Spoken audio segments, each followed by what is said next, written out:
Charging and discharging of a capacitor and to measure time constant. आज हम capacitor की charging और discharging को स्टडी करेंगे और इसके टाइम कांस्टेंट की वैल्यू को फाइंड करेंगे। तो टाइम कांस्टेंट की वैल्यू को हम दो तरीक़ों से फाइंड करेंगे, एक तो बाय फार्मूला और एक बाय एक्सपेरिमेंट।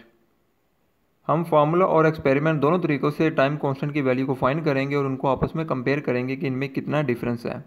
तो ये सर्किट है, इस एक्सपेरिमेंट को परफॉर्म करने के लिए यहाँ पे हम यूज़ करेंगे बैटरी, और इसका जो नेगेटिव टर्मिनल होगा इस बैटरी का वो हम अटैच करेंगे कैपेसिटर के नेगेटिव टर्मिनल के साथ, और जो पॉजिटिव टर्मिनल होगा इस कैपेसिटर का उसको हम अटैच करेंगे इस रजिस्टर के साथ, और इस रजिस्टर को आगे अटैच कर देंगे इस माइक्रो एमीटर के नेगेटिव टर्मिनल के साथ, और जो पॉजिटिव टर्मिनल होगा इस माइक्रो एमीटर का उसको हम अटैच कर देंगे इस टू वे की के इस टर्मिनल के साथ, और ये वाला जो टर्मिनल होगा इस टू वे की का उसको हम अटैच कर देंगे इस बैटरी के पॉजिटिव टर्मिनल के साथ, और जो थर्ड टर्मिनल होगा इस टू वे की का उसको हम एक लंबी वायर के ज़रिए से इस कैपेसिटर के नेगेटिव टर्मिनल के साथ इस पॉइंट पे अटैच कर देंगे। तो इस तरीके से हमारा ये जो सर्किट है वो कंप्लीट हो जाएगा। तो मैंने सारे सर्किट को यहाँ पे कंप्लीट बना दिया हुआ है। यहाँ पे मैंने यूज़ की है एक 9 वोल्ट की बैटरी, नेगेटिव टर्मिनल के साथ अटैच वायर है ब्लैक कलर की, उसको मैंने यहाँ पे अटैच कर दिया इस कैपेसिटर के नेगेटिव टर्मिनल के साथ। अब कैपेसिटर का नेगेटिव टर्मिनल आपको कैसे पता चलेगा, आप इसके ऊपर देख सकते हैं एक साइड पे यहाँ पे माइनस का साइन लगा हुआ है, तो ये जो साइड है ये नेगेटिव है और दूसरी जो साइड है वो पॉजिटिव है। तो जो पॉजिटिव टर्मिनल है उसको आगे अटैच कर दिया मैंने इस रजिस्टर के साथ। इस रजिस्टर की वैल्यू है 46,200 ओहम्स, और इस रजिस्टर को आगे अटैच कर दिया इस माइक्रो एमीटर के नेगेटिव टर्मिनल के साथ। ये माइक्रो एमीटर है, और जो पॉजिटिव टर्मिनल है इस माइक्रो एमीटर का उसको आगे इस टू वे की के इस वाले टर्मिनल के साथ अटैच कर दिया है, और ये वाला जो टर्मिनल है इस टू वे की का उसको बैटरी के पॉजिटिव टर्मिनल के साथ अटैच कर दिया है, और ये वाला जो थर्ड टर्मिनल है इस टू वे की का उसको एक लंबी वायर के ज़रिए से यहाँ पे कैपेसिटर के नेगेटिव टर्मिनल के साथ अटैच कर दिया हुआ है। तो इस तरीके से हमारा ये जो सर्किट है वो कंप्लीट हो गया है। अब ये जो माइक्रो एमीटर मैं यूज़ कर रहा हूँ इसमें जीरो एरर है, पॉजिटिव जीरो एरर है। आप देख सकते हैं इसकी जो नीडल है वो जीरो पे होनी चाहिए, लेकिन ये इससे आगे है। अब 0 और 50 के दरमियान जो टोटल नंबर ऑफ लाइन था वो 10 है, यानी हर लाइन 5 को रिप्रेजेंट कर रही है, और इसकी जो नीडल है वो 5 और 10 के दरमियान यानी 7 पे है। तो इसमें 7 का पॉजिटिव जीरो एरर है, तो जीरो करेक्शन के लिए जितनी भी रीडिंग्स लेंगे माइक्रो एमीटर से उसमें से हम 7 को माइनस कर देंगे। तो चलिए स्टार्ट करते हैं इस एक्सपेरिमेंट को। तो की को आपने इस पॉइंट पे लगा देना जिससे जो कैपेसिटर है वो चार्ज होना स्टार्ट हो जाएगा। अब उसके बाद आप राइट साइड वाले बटन को दबाएंगे तो स्टॉप वॉच ऑन हो जाएगी। तो आपने लेफ्ट वाले बटन को दबाना है। जब लेफ्ट वाले बटन को दबाएंगे, फर्ज करें मैं यहाँ पे प्रेस करता हूँ तो रीडिंग हम ले लेंगे यहाँ से 14, ठीक है। लेकिन इसका फ़ायदा ये है कि जो बैक एंड पे जो स्टॉप वॉच है वो वैसे ही चल रही होगी। अब इसको दोबारा से प्रेस करेंगे तो वहीं से जो स्टॉप वॉच है वो कंटिन्यू हो जाएगी, ठीक है। 25 पे पहुँच चुकी है। अब दोबारा से इसको प्रेस करेंगे, अब यहाँ से ऐसे हम नई रीडिंग लेंगे और दोबारा से जो स्टॉप वॉच है वो वैसे ही कंटिन्यू चल रही होगी। तो इस तरीके से हम स्टॉप वॉच को यूज़ करते हुए जो रीडिंग्स है वो नोट करते जाएंगे। तो अब हम इस एक्सपेरिमेंट को स्टार्ट करते हैं। तो सबसे पहले आपने इस की को क्लोज करना है और साथ ही आपने स्टॉप वॉच को ऑन कर देना है।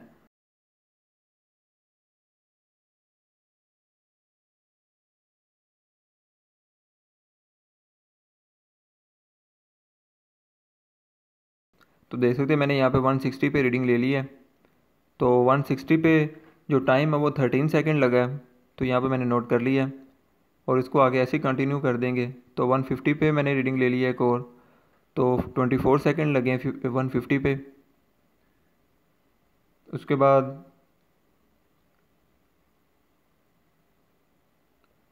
अब यहाँ पे 140 पे भी मैंने टाइम ले लिया है। 140 पे 36 सेकेंड लगे यहाँ पे।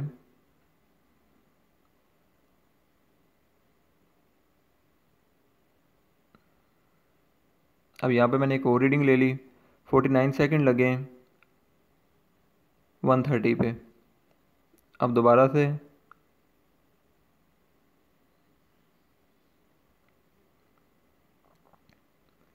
अब यहाँ पे मैंने रीडिंग नोट कर ली है, 1 मिनट और 3 सेकेंड लगे हैं 120 पे, ठीक है।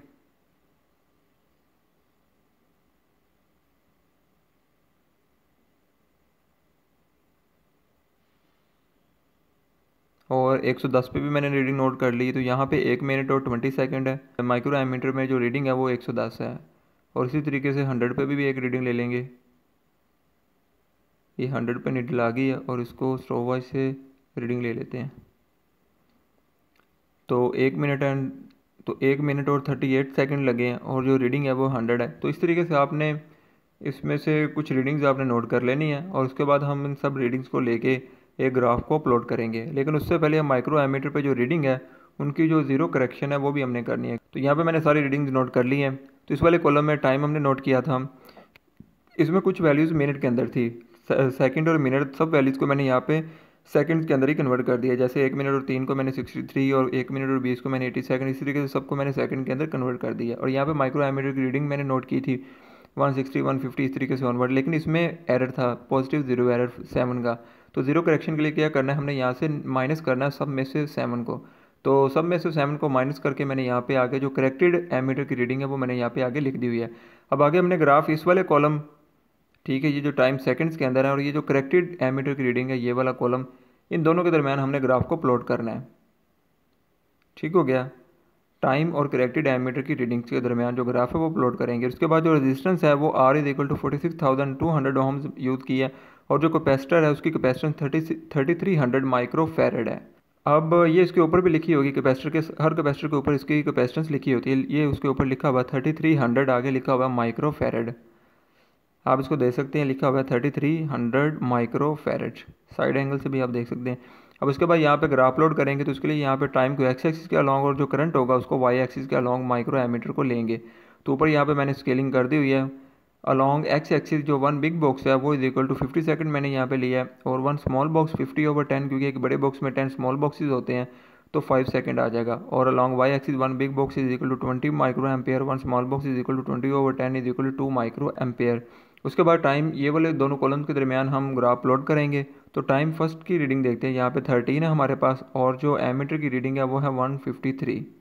अब एक्स एक्सिस के अलॉन्ग जो एक स्मॉल बॉक्स है वो 5 को रिप्रेजेंट करता है। तो ये जो पहला बॉक्स है पहली लाइन 5 को रिप्रेजेंट करती है, उसके बाद ये 10 और उसके बाद ये 15। अब 10 और 15 के दरमियान 13 की वैल्यू होगी सेंटर में। तो ये वाली जो लाइन होगी सेंटर में ऊपर जा रही होगी, यहाँ पे ये 13 को रिप्रेजेंट करेगी।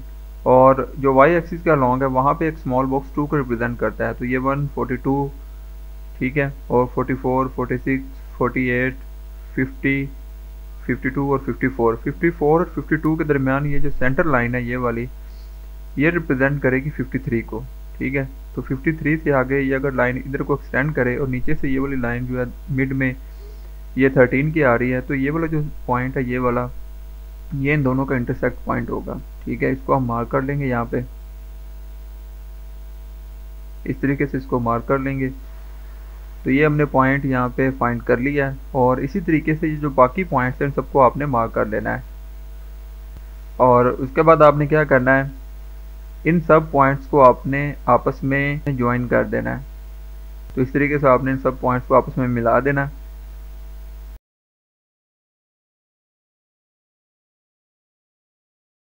अब हम टाइम कांस्टेंट की वैल्यू फार्मूले से फाइंड कर लेते हैं। तो time constant is equal to t और t is equal to R C, ये इसका फार्मूला है। आर यानी कि रेजिस्टेंस और सी यानी कि कैपेसिटेंस की वैल्यू। तो रेजिस्टेंस 46,200 और जो कैपेसिटेंस है वो 3300 माइक्रो फैरेड है। तो इन दोनों की वैल्यूज़ को मल्टीप्लाई करेंगे तो आंसर आ जाएगा 152.5 सेकेंड। तो ये हमारे पास टाइम कांस्टेंट की वैल्यू आ गई। अब ये जो वैल्यू हमने फाइंड की है ये हमने बाय फार्मूला वैल्यूज़ की फाइंड की है। अब हम बाय एक्सपेरिमेंट भी इसकी जो वैल्यू है वो हम फाइंड कर लेते हैं।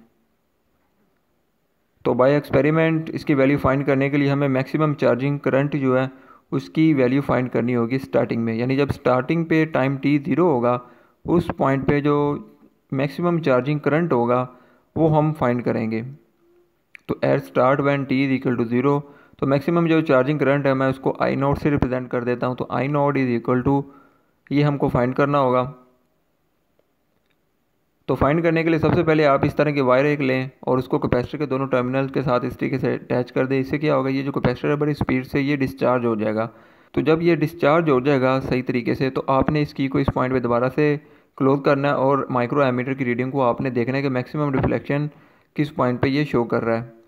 तो जब मैंने इसको लगाया तो मैक्सिमम रिफ्लेक्शन ये 195 पे इसने दी थी। तो 195 पे, तो 195 में से 7 को माइनस कर देंगे तो 188 आंसर आ जाएगा।